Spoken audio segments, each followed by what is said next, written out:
اس نے مجھے کتاب بھی دی ہے اور مجھے نبی بھی بنا دیا۔ یہ واقعات قرآن بیان کر رہا ہے۔ حضرت موسیٰ علیہ السلام کی وقت ولادت کے واقعات سے سورتوں کے رکوعوں کے رکوع بھرے ہوئے۔ باری تعالیٰ نے سارے اس ماحول کا ذکر کیا۔ میں ڈیٹیلز میں نہیں، میں بہت اور باتیں بھی آپ کو بتانا چاہ رہا ہوں۔ میں بتا رہا ہوں علماء بیٹھے ہیں، اہل علم لوگ بیٹھے ہیں، میں بات کرتا ہوں وہ آیات ساتھ ساتھ سنا رہے ہیں۔ قرآن بھرا پڑا ان واقعات سے۔ سورہ شعراء کو پڑھیں، سورہ قصص کو پڑھیں، باری تعالیٰ نے تفصیل کے ساتھ حضرت موسیٰ علیہ السلام کی ولادت کے واقعات کو بیان کیا۔ حضرت یحییٰ علیہ السلام کی ولادت کے واقعات قرآن میں، حضرت اسماعیل علیہ السلام کی ولادت کے واقعات قرآن میں، کس طرح زکریا علیہ السلام دعائیں کرتے رہے، ابراہیم علیہ السلام دعائیں کرتے رہے، حضرت اسحاق علیہ السلام کی ولادت کے واقعات قرآن میں۔ قرآن نبیوں کے میلاد ناموں سے بھرا ہوا ہے۔ باری تعالیٰ نے ہر نبی کا میلاد بیان کیا، مگر جب اس کے اپنے محبوب کی آری آئی تو باری تعالیٰ نے عامیانہ انداز میں، سادہ طریقے سے نہیں بلکہ قسمیں اٹھا اٹھا کر مصطفیٰ کا میلاد فرمایا۔ لا اقسم بہذا البلد وانت حل بہذا البلد۔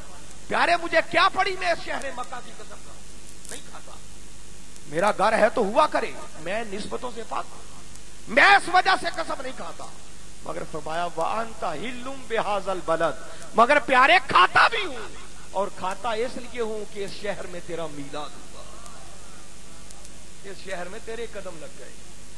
اور آگے فرمایا ووالدین، اور پیارے تیرے ہر اس والد کی قسم جس کی پشت میں تیرا نور سفر کرتا رہا۔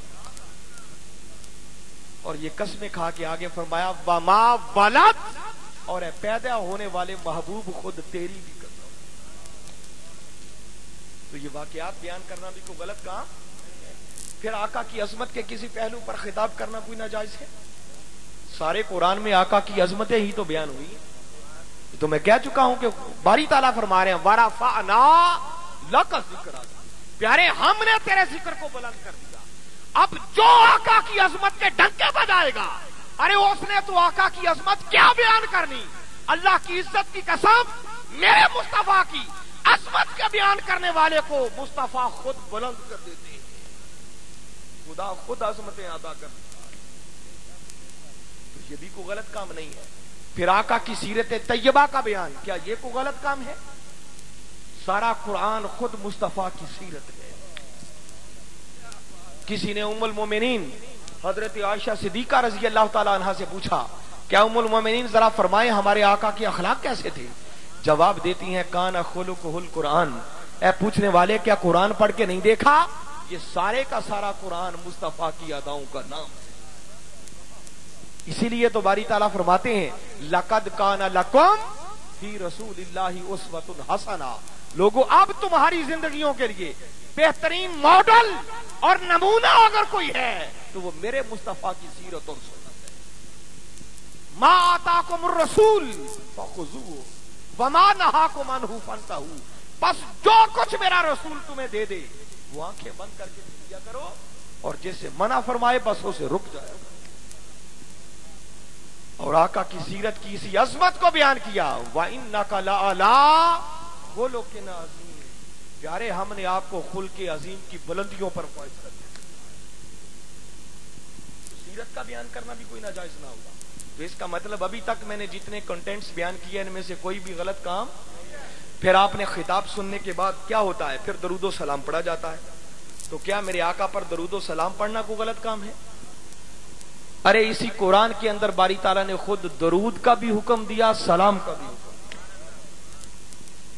دیا یا نہیں دیا بھائی؟ سورہ احزاب ہے، پڑھیں، فرمایا ان اللہ و ملائکتہ یصلون علی النبی یا ایھا الذین آمنوا صلوا علیہ وسلموا تسلیما، فرمایا بے شک اللہ بھی اور اس کے سارے ملائکہ ہمہ وقت نبی پر درود پڑھتے ہی رہتے۔ پہلے باری تعالیٰ نے یہ اطلاع دی ہے، یہ خبر دیا، یہ بتایا ہے، اور یہ بتانے کے بعد پھر حکم دیا کہ اے ایمان والو اب تم میرے مصطفیٰ پر درود بھی پڑھا کرو اور سلام بھی پڑھا کرو جیسے سلام پڑھنے کا حق ہوگا۔